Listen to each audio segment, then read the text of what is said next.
Ngayong Wednesday Pets Day, isang animal exhibit ang binisita ng RSP. Ito po ay competition pero hindi basta-basta competition na. Bakit? Mga isang arwana po mga naglalaban-laban. Panoorin natin ito. Kung paligsahan lang ang usapan, siguradong hindi natin yan uurungan. Mapa-dance competition, singing o di naman kaya ay pageant competition. Pero kung ang sasabak sa contest ay hindi tao, kundi hayop. Dinayo sa isang mall sa Alabang ang isang competition na inorganisa ng isang certified fish lover na si Owen, kung saan ay bida ang iba't ibang klase ng isda na kung tawagin ay arowana.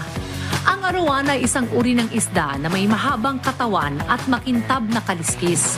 Ito ay kilala rin sa tawag na dragonfish dahil ang style ng paglangoy nito ay maihahambing sa galaw ng isang dragon at pinaniniwalaang may dalang swerte.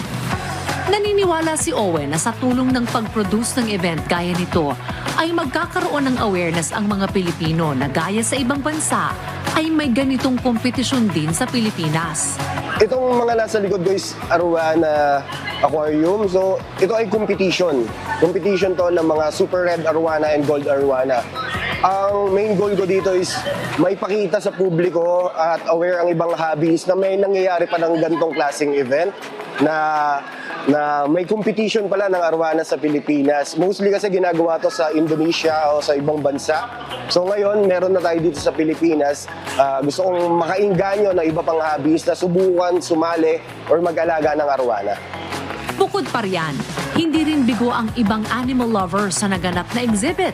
Dahil dito, lahat ng klase ng hayop ay welcome.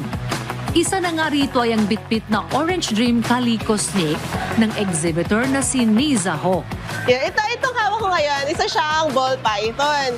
So itong klaseng snake na to, isa siya sa mga pinakasikat na snake dito sa pet keeping hobby kasi sobrang dami niyang mutations na available. So ang dami mong choices, parang it's endless possibilities kasi para sa mga breeders din, yung mga different morphs niya and mga combinations.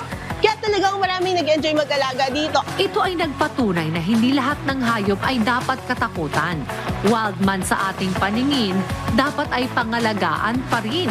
Ika nga nila, love for all living creatures is the most noble attribute of a man.